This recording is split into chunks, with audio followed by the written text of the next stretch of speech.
As yet another year lurches towards an end, Manx Radio, the island's most shouted-at radio station, always tries to take stock on what almost certainly will have been another 12 months broadcasting. 2024 has seen many notable events take place. Easter, Mark Cavendish winning the Tour de France again. The TT, Mark Cavendish wondering about whether to retire or not. Tynwald Day, Mark Cavendish deciding to retire from racing. The Cronkyvoddy ploughing match, Mark Cavendish being knighted. The Man in Line celebrating its 1 millionth call from David Quirk. Politicians saying what a great ambassador for the Isle of Man Sir Mark Cavendish has been.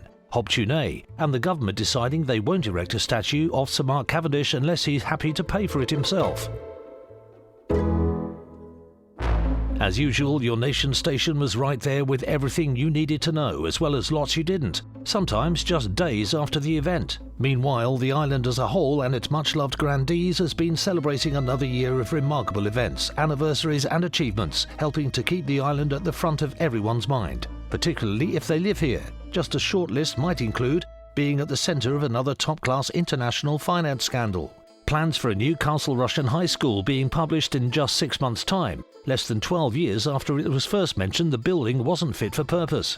Minor alterations to the voting system for MLCs, just 76 years after suggestions for change were first mooted. Some ministers resigning, a minister who'd resigned becoming a minister again, and a new ministerial position for no reason whatsoever, cutting down paper wastage by only bringing Sunday newspapers to the island every 6 weeks, thinking about calling something on the island Sir Mark Cavendish other than Sir Mark Cavendish. Suggestions so far have included rechristening Tynwald Hill as Sir Mark Cavendish Hill, dropping the word ferry from the ferry bridge and replacing it with Sir Mark Cavendish, and a new cheese. But now it's time to go racing, and at the grandstand we can join BethEsby.com and Di Pritchard. Yes, thanks Chris, and I'm glad to say it is a glorious day up here at the grandstand. The sun is glinting off the fairings of the bikes as they line up on Glencrutchery Road ahead of the first day's racing at this year's Manx Grand Prix. I, for one, can hardly wait. What about you? Yes, Beth, well, that's at least two of us. I'm looking forward to it too. And as I look around the grandstand, I can see that there are literally tens of other people waiting for the action to start as well. For this, the first race in MGP 2024, the King Gaming 75 Million Scam Classic. Over 6 laps of the mountain course, though that's now been reduced to 3 following a police investigation. And I'm glad to say conditions are just perfect for today's racing. There are a few black clouds bubbling up behind the creme. I'm pretty sure they're actually coming from the creme itself, so fingers crossed for a great day's racing. Well, looking back at the practice times, and we see that Monday's practice was cancelled due to rain, as was Tuesday's. Well, Wednesday saw the bikes away on time, but sadly the practice was black flagged after the leading bikes reached Braddon Bridge. Thursday saw low cloud and fog over the mountain section of the course, leading to a 15-hour postponement. Friday saw flooding at Greba Bridge, and Saturday an electrical storm at Brandywell. So in essence, no one has gone anywhere yet, unless you count the grandstand to Quarterbridge times. Well, it looks like there is going to be some action now. The first bikes are being wheeled towards the starting line. I'll have to stop you there, Beth. We've just heard there's a 15-minute delay due to rain at Ballastspottle. So a 15-minute delay. What a disappointment. Back to the station. As Manx as Chundering on the bus. Unless it's been cancelled.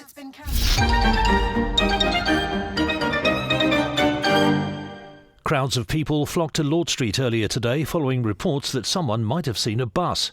Manx Radio's public transplant correspondent Siobhan Fletcher-Christian went downtown during morning rush hour and spoke to the young boy who claimed to have made the sighting shortly after the incident. He wasn't keen, but fortunately Siobhan took a module on passive human persuasion techniques during her degree in broadcast journalism. You, kid, come here and talk into this, or you'll never see your iPhone again. I didn't mean to cause such panic, I promise. Well, you've done it now, so get on with it. What did you see? Well, I thought it was a bus. What? Where? May the Lord be praised. May the Lord be praised. And what sort was it then? A 5, 21H, a 6A? I can't say. I think you can. You wouldn't want to lose all these photos, would you? I can't. Tell us now, or it's delete all time. It was private. No. 13 people were injured in the ensuing fight, including the little boy Siobhan was talking to. But happily, she got away unscathed. As Manx as getting pissed and punching the doorman outside that nightclub in Douglas. Christmas on Manx Radio.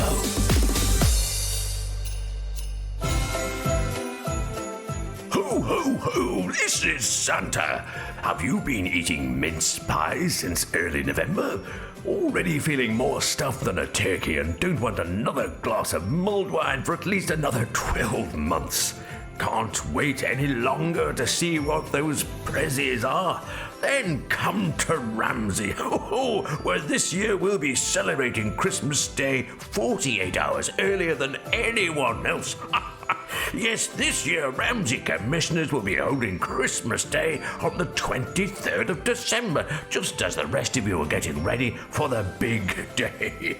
And midnight candlelit service will be held from 11:30 p.m. on the 22nd. Shops will be closed all day on the 23rd, apart from the garage, and the King's speech will be made as usual at 3 p.m. Although this year the part of the King at Ramsey will be taken by Ewan McInnes.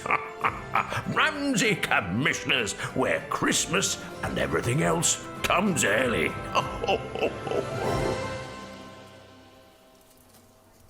Good morning, everyone.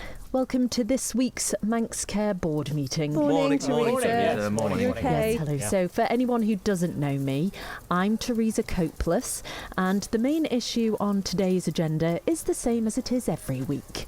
To review our cost-cutting measures to date and identify key target areas for further savings. Brilliant. Absolutely. Marvellous. First class. Excellent. First class. Brilliant stuff. Well done. So, let us have an update on the cost-cutting measures to date. Lawless. Oh, definitely heading in that direction. Highly questionable at the very least. I was calling on the finance director to make her report. Oh, right, sorry. Yes, thank you. Well, as you all know, the chief raison d'etre of Manx Care is to principally ensure that the Department of Health and Social Care does not have to get its hands dirty doing any actual work, and as a sacrificial lamb, so that when it all goes tits up, it's not the department's fault, but the fault of those actually trying to do the work. First class. Excellent. First class. That's exactly Brilliant. what I'm. In the last financial year, the DHSC hired the respected firm of consultants Maggot Wart Bleachers to investigate how we could most effectively save the department the projected 50 million overspend. I thought it was only 40 million. Well, that was the original figure, but this has now been adjusted to allow for the £10 million cost incurred by hiring Maggot Wart Bleachers services. Very reasonable. yes, Very reasonable. Really, very it's a great reasonable. firm. I agree. So, what was their advice? Well, in their comprehensive 700-page report, written in 24-point text for some reason, not quite sure why that was, they concluded that the best course of action was for Manx Care to hire specialist firms of consultants to see what we could save money on. Excellent. Oh, brilliant stuff. First class. You don't get advice like that for nothing, do you? 100%. You really don't. And following that advice, we commissioned the local firm of Callard and Bowser for a very reasonable fee of just 3.5 million. That is very local reasonable. work for local provided firms. here. Local work. And if we can just turn to page 699 of this report. Now we can see some of the recommendations, principal among which... Yeah, cutting down on chocolate biscuit expenditure for board meeting. That does sound a bit extreme from where I'm sitting. I know. But the main takeaway here is cutting out the canker in our health system. That sounds more like it. And as you can see from paragraph 32, clause 3b, the one thing which stops this department from showing a healthy underspend is sick people. That's right. I wondered. I Genius. might have seen that before. Ergo sum, cut out the sick people. And not only could we see the overspend disappear overnight, we could actually see the department turning a profit, and you know what that means. Pay rises for non-medical executives. Correct. So how do we do that? Well, as you will see from recommendation 15F, The main thing is to stop spending so much time treating patients, holding outpatient clinics, carrying out time-consuming and costly elective surgery, and constantly trying to fix people who are clearly knackered, and spend more of our core role on administration, telling people how to live their lives, and proposing and developing long-term amorphous community health strategies. Excellent, excellent. Well, thank you for that, Lawless. I think that concludes our business for today. And with such a short meeting, we've come in comfortably under our £90,000 cap for management meetings. Biscuit time then, biscuit time. Yes. You got those little chocolatey rings. Yes, a hobnob. Nice. Yeah, those chocolate. The chocolate dark chocolate digested. And if you've been affected by any of the issues raised in this piece, then you can contact the government and ask, what the have you been doing? Manx Radio, as Manx said. As Manx as Walter Wannenberg. Manx Radio at Christmas. And we can now go racing at this year's Manx Grand Prix. Yes, thank you so much, Chris. And you join us as the riders are just donning their leathers again ahead of this first race. The clouds which were around before have dissipated for now, and while it's still largely overcast, it is dry. So we're expecting racing to get underway very shortly. Di. Yes, Beth, the riders are just heading to their machines now. A few engines have been started already, as you can probably hear, and... I've just been told there are frogs on the course at Greba Bridge. Would you believe it? A travelling marshal has been dispatched to check out the conditions. Is there a flag to warn riders of frogs on the course? Well, there is the green one, but sadly that's already been used, so no, sadly not. Well, I'm afraid it's another 45-minute delay, but of course safety is paramount for the riders. And the frogs. Back to the studio.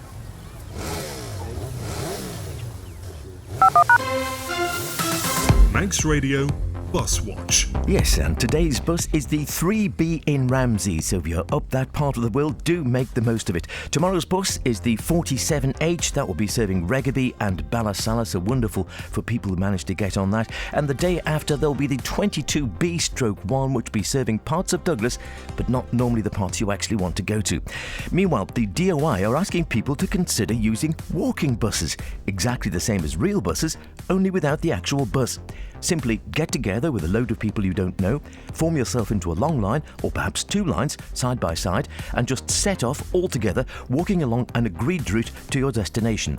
Fan of double-deckers? No problem. Just get the children to sit on your shoulders. And whenever you get to where you want to be, just drop out of the group and carry on walking on your own. Simples. Sir Mark Cavendish has been speaking about his future career and its pants. The Manx Missile, who holds the record for Tour de France stage wins with 35, sprinted to victory in an event in Singapore to end his competitive career on a high and announced his retirement shortly afterwards. Manx Radio sports editor Di Pritchard was there and spoke to him shortly after the race. So Mark, many congratulations on a last great win. A tactical race? Thanks very much, but no, not really.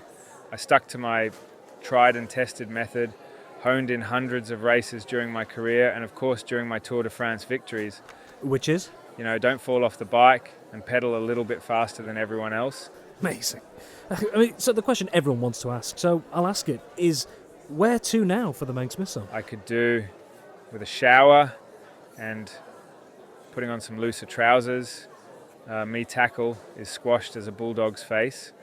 And after that, is it a life of leisure and eating buns? It's a bit early to say in it, but I do have one or two irons in the fire for the future. They would be commentary work? No, I can't really swear there, so nah.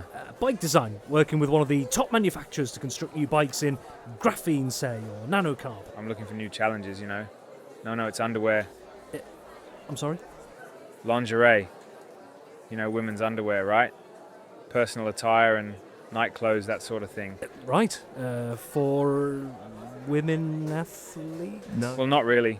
More for going to bed, you know, or putting on something slinky to go under a sheer dress.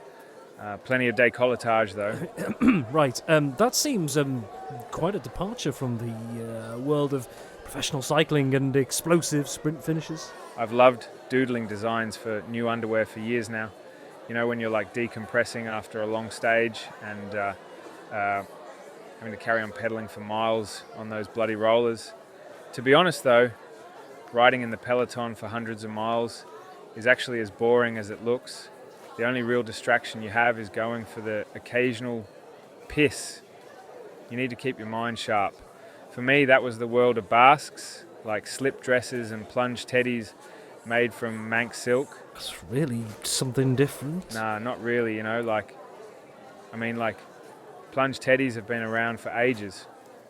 But I'm trying to bring racy edge to my design, but staying true to my Manx roots. And do you have a brand name yet? That's really difficult, you know, because we've been working on a few, like Mark's Secret, Intimissi Calvin Klein, that sort of vibe. Anything original? Well, to be fair, we did think of Cav's pants, or what was it? Tour de French Knickerbox. Brilliant. Will you be keeping in touch with any of your former rivals? Well, yeah. Peter is... Former top sprinter Peter Sagan? Yeah. He's very into knitwear now, like cardigans, wraps, and like brightly coloured shawls and so on. Marcel Kittel has started a millinery business, so yeah, you know, like hats, fascinators, fashion wear for heads. Cycling helmet? Nah. Though he had made a flat jockey's cap out of mohair. Right. And Andre Greipel has started his own line of court shoes and patent leather boots. So, you know, I'm hoping at some stage we might lock horns again in Paris or Air Milan, only this time on the catwalk. So Mark, thanks very much. Have I got time to tell you about my meeting with Anna Wintour from Vogue? No, it's time for the news.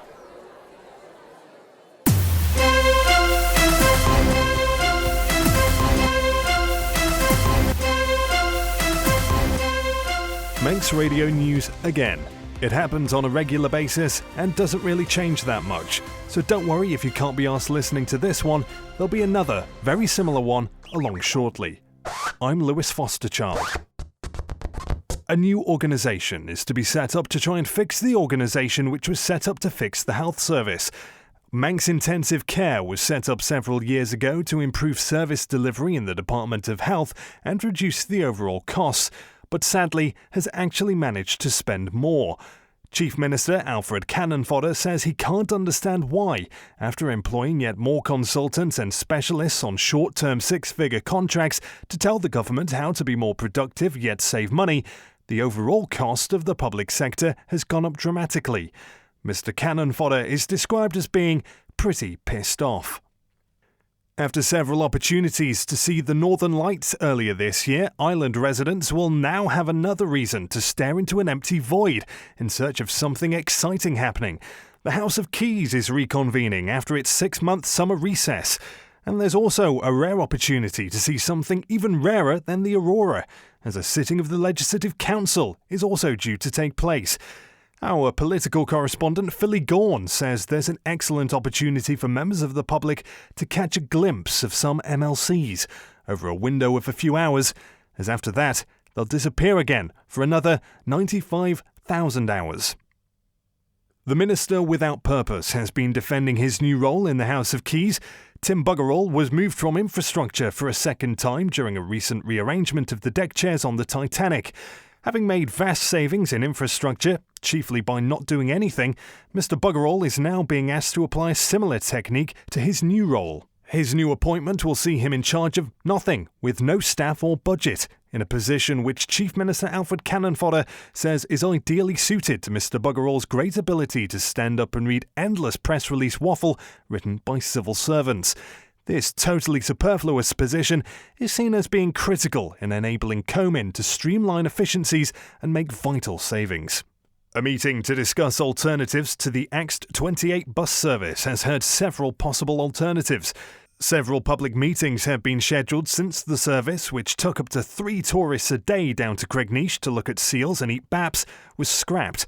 A vast range of ideas has been discussed. Simon Richard's Sons and Daughters has more details. The issue of how to get down to the Sound without a bus has been causing concern for some time, mostly since the bus was withdrawn. The cheapest idea was to walk, although some have criticised this for being too far and unsuitable for fatties. Driving a car there has also been put forward, but whilst popular with some, it was less popular with those who didn't have a car. The concept of a scheduled flight from Ronaldsway put forward by the Department of Enterprise has been dismissed as utterly impractical, not least due to a lack of runway at the Sound and a flight time of less than 30 seconds. Although it has been viewed by many as one of the best ideas the department's had in some time, albeit the only one. Other suggestions have included helicopters, a hovercraft from Port St Mary and a submarine docking at Kitterland and transferring passengers to either the Sound or the Calf by an aerial walkway. The suggestion that people could get a taxi there was rejected as being too expensive. Huge queues formed at St John's over the weekend for what is normally a low-key community event due to a typo on the Manx Radio What's On page. The market at St John's Hall, which sees stallholders selling wares such as handmade candles, dolls' clothing, garden plants, house name plaques and Manx jewellery, usually attracts a crowd of around 40 or 50 people. Organisers were pleasantly surprised when over 700 people turned up for this month's event, albeit the profile was somewhat younger and drunker than usual. Subsequent investigations showed the What's On guide should have advertised the event as St John's Craft Market and not St John's Crack Market.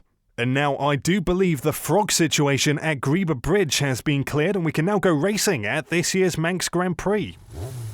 Thanks, Chris, and the first riders are ready to go and poised on their machines, ready to slip the clutch. Tension is mounting. Official starter Bill Bailey raises the Manx flag and we're... Oh, I don't believe it! Rain. Rain! Can you believe it, Beth? Yes, I can. I'm stood in the middle of a road in a t-shirt and jeans and I'm getting piss wet. A 2-hour delay. Back to the studio. As Manx is going for a dip in Peel. And coming out with pink eye. Spreading that Christmas feeling across our island. Manx Radio, the nation station.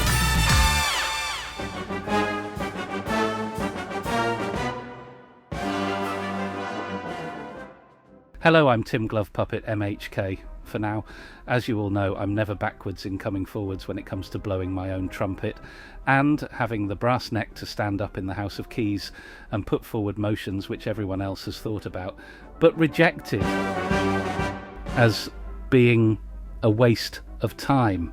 So, now that my chances of being given a decent job are about as high as re-election in 2026, I'm delighted that my old friends at Manx Radio have asked me to come back and host my own programme. Not so much about news and politics, I've done them, but as a replacement for specialist music presenter and current constituent Ian Cottier. So join me for my new series Tim for Brass, starting just after the next election in 2026 here on your nation's station, Manx Radio. Following a vast drop-off in the number of obituaries in recent years, a new service is now being trialled by Manx Radio to get local interest in dying back up to healthy levels. For many years, the obits were consistently among the most listened to material on the station, regularly beating the news, Man in Line and Drive Time shows into second place. But with changing technology meaning everyone is a broadcaster, so it's no longer the best chance for many of getting a name on the radio. Numbers recently have gone down dramatically, and whilst death is still very popular, fewer people are bothering to tell other people about it. But now, with advances in AI meaning end-of-life prediction is that much easier, many care homes and undertakers are offering predictories, whereby family members can let everyone know if a loved one is on the way out. We've been asked to predict the death of Billy Bob Big Willie Baxter. Hopefully peacefully and probably at home in the next few months, or a year or two at most. Loving partner for a fair time to Lynn, and for the rest of the time to Barbara, Sally and Maureen. Not much missed yet father to Benny, Barry and Buzz. Rarely seen grandfather to Stan, Faye, Crispin and several others dotted around the island. The funeral service will probably be at All Saints currently, despite it being deconsecrated and sold off some years ago. But he hasn't got round to changing his will yet. Family flowers only, please. Start saving now. You've got a couple of months minimum. Donations in lieu of flowers to William Hill Bookmakers, where he has several accounts. Just ask. This has been the predictory of Billy Bob, Big Willie Baxter.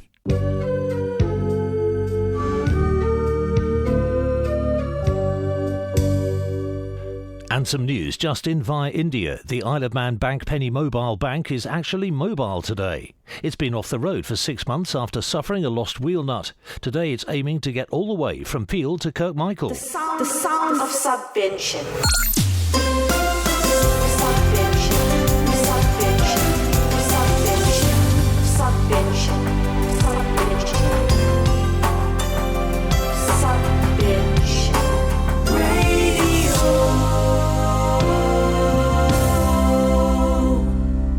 Hello and welcome to Update. All the news you've heard all day, only later, and more importantly, with me. Now, hundreds of Manx school pupils collected their GCSE results today with the overall pass rate for Level 1 and Level 2 qualifications at an all-time high. Joining me in the studio now is education correspondent Simon Richardson. RICHARDSON.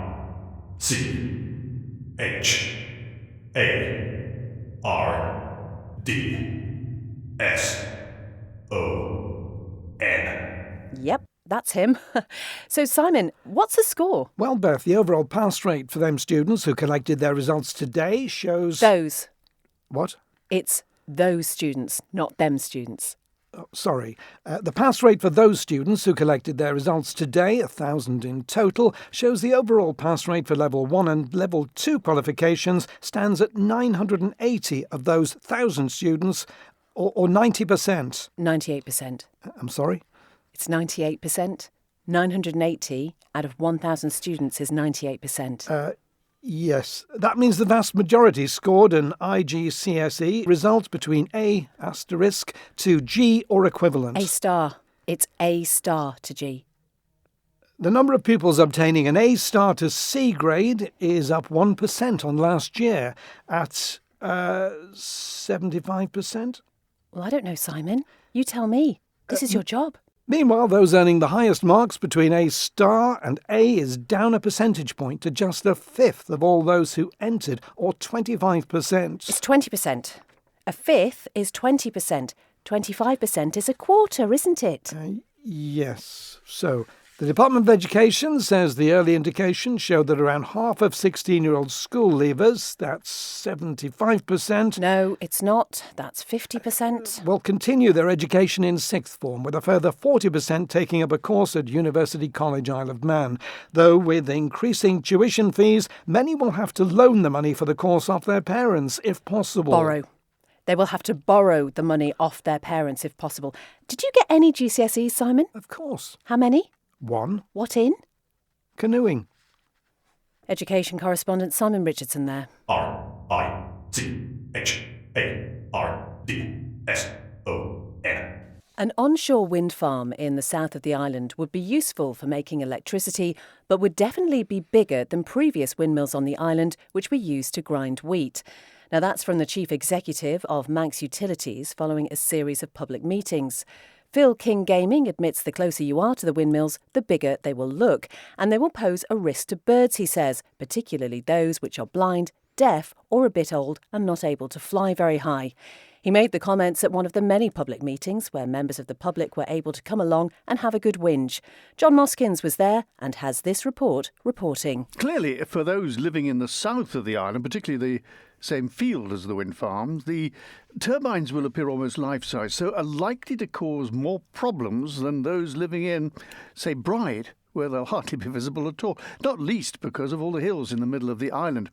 Obviously, the electricity produced can be used for all sorts of things, toasters, washing machines, nipple clamps, but there'll also be a noise element involved for those living in the shadow of what's being called big wind turbines, because that's what they are, as Mr. King Gaming explained to me. Yes, well, there will be a noise pollution element to the turbines, particularly when they're turning. So when they're not moving, will they be quiet? Well, yes. When they're not turning, John, they're essentially just big towers. So there may be some noise then? What?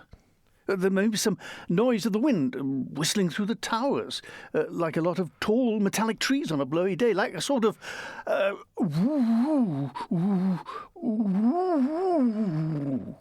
Well, yeah. I suppose that's possible, but the wind won't really be making the noise it currently makes when it blows through all those trees that we're going to cut down, so at least you won't have that to contend with anymore. But that's more of a whoosh, whoosh, sort of sound, isn't it? Well, I'd say that's more of a... So what noise will the blades make when they go round? Well, the blade, they'll be more of a sort of a... So are local residents more likely to object to whoomp, whoomp, as you so eloquently put it, than the whoosh, whoosh, whoosh they used to? Yeah, no, I think that's more of a... Yeah, sorry, yeah, yeah.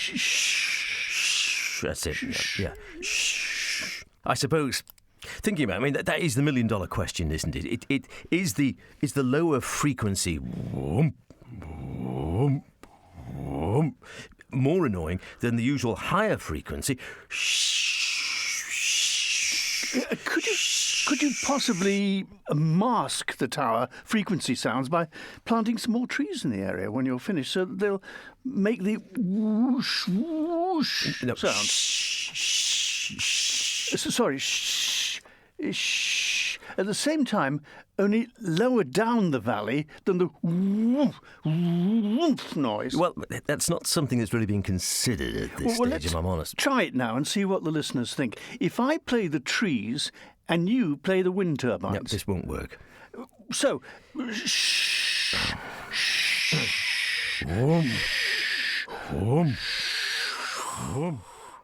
Well, I asked some of these local residents for their views. Yeah, well, I'm not in favour. I mean, I think we'd be better off going nuclear, you know. I mean, I know there's the plutonium and stuff to get rid of, like, and the risk of radioactive contamination and stuff, but we could always bury that out the back of peels somewhere, or maybe drop it down the chasms and fill them with concrete. I mean, these blades going round all the time. What if they start to squeak? Who's going to oil them? Yeah, nuclear's the way to go. Not as tall, is it? I mean, we wouldn't necessarily have a reactor in the same place. It could go at the Claddock, say, or Derby, as they love everything out there. But wherever it goes, it wouldn't be as high, would it? Out of sight, out of mind is my motto. I think we're missing the elephant in the room. Sheep. They're always wandering around, aren't they? If we put them in big rows of giant wheels across the fields, think how much power that would generate. And in the summer, when we don't need as much, we can eat them. I'm not militant or anything about this, right? But I do think the people who want a wind farm should be shot. I feel sorry for the owls. Johnny Moskins with that report. And we've just heard that Penny Bank has broken down at the Devil's Elbow after accelerating to overtake a hen. It's thought the mobile bank will be out of action until April to allow time for bald tyres to be replaced. The Isle of Man Bank says hopefully some of the more annoying customers who keep using it because they won't do online banking may have died of old age by then, so they can get rid of the bloody thing once and for all, which is really what they've wanted to do for months. Now we come to Christmas Day, and in an attempt to let bygones be bygones, the Council of Ministers, at least in its current form, has invited each member of the House of Keys to join them for dinner. Now, gathered friends and acquaintances and Mr. Speaker, I'm so glad you've joined us in what is, at least my present house, to share with me this delicious and robust festive turkey. Here. As first among equals, I will carve this poultry and share it among you all. Would you like any help, Alf? Please, Tim, it's Chief Minister, and yes, please. How can I help, Chief Minister? Well, if you can hold my hand like this, and make sure each slice is efficiently carved and dished out. Well, not much to go round, Chief Minister. It's all we could afford. Yes. You promised it would be bigger this year. Look, I agree it's not ideal, but we just have to manage with what we've got now. Who wants breast? Me. No, Tim, You can have what's left over. Kate, you want some brown meat? I'm not fussy, I'll nosh on whatever's going. Stu, what about you? Yeah, right, as long as it's not vegan. Nothing organic. I want mine pumped full of steroids and more familiar with a battery farm than a Duracell bunny. Bit of wing? Yeah, just the one on the right, please. Okay. Alanson, here's some for you. Could I be cheeky and ask for 2% more? Did anyone invite Andrew Smith? Who? Hello, everyone. Sorry I'm late. Chris, where have you been? I've been out getting my Secret Santa present for Mr. Crackle. Thank you very much. What is it? It's that portfolio you've been looking for. Just joking. It's a variation of license agreement to drill for gas in Manx waters without first carrying out a 3D seismic survey. What? Really? Nah, not really. It's socks. Oh, no. What? Socks. Socks? Now you've done it. Thomas has given Minister a sock. Minister, he's free! No, you bloody not. Give him here. Andrew Smith. He's the other MHK from my constituency. Who? What? Who's that? Yeah, Daphne, we have no idea who you're talking about. Are you gaslighting me? Not without a 3D seismic survey. God, Chris, do you talk about anything else? You're well boring. Not that license, I'm not. Wait. Where's the ashy? You can't smoke in here, Stu. No, I mean Dave. He's coming by bus. He says he'll see us tomorrow. Mr. Speaker, please. Now, everyone, settle down. Thank you. Now, I'd like to raise a tax. No, that's what I do, Chief Minister. You're raising a toast. Yes. I'd like to raise a toast. Cheers. Is this Schlur? Any chance of a nice red? I'd like to do a proper toast to the best Chief Minister we've ever had. Now, you will get what you're given, Glover. Now, look, I know it's been a challenging year, many of you in a different position than this time last Christmas, but I want you all to know that I respect and value each of you equally for the role you bring to our government. Rolls. I'll have some of those and fill them with curry and freeze them at home. Keep you going for weeks. Thank you. Thank you. Minister. Yeah, except you, Glover. What? Hey, come on. Come on. What are you doing that for? No. Where's the gabagool?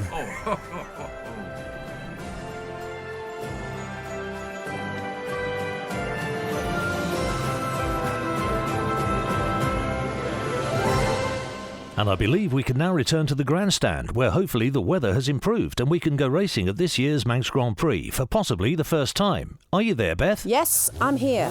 And I'm glad to say it looks like, at long last, that we may be able to have some racing on the historic mountain course. It's actually been one of those mornings where you can sense the frustration in the air as the riders get in and out of their leathers, on and off their bikes, and spend loads of time in between just sitting around eating buns. But I do think we are ready. Di Pritchard is with me. Di, are we ready to go? Yes, we are. Yes, we are going to have to delay the start for another 3 hours, Beth. Why am I not surprised? You might have gathered it started raining again. No shit, Sherlock. I'm wetter than a diver's crotch. And also we've heard that some of the seals have escaped from the wildlife park and are on the course. A 3-hour delay, Chris. Back to the studio.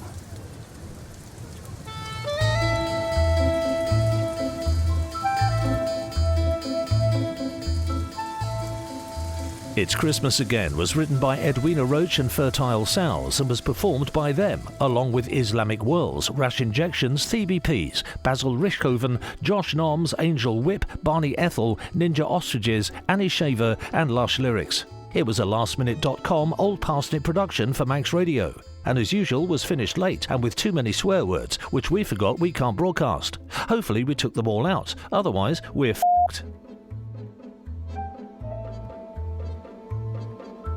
And before we go, I'm just hearing we can go back to the grandstand for the start of this year's Manx Grand Prix.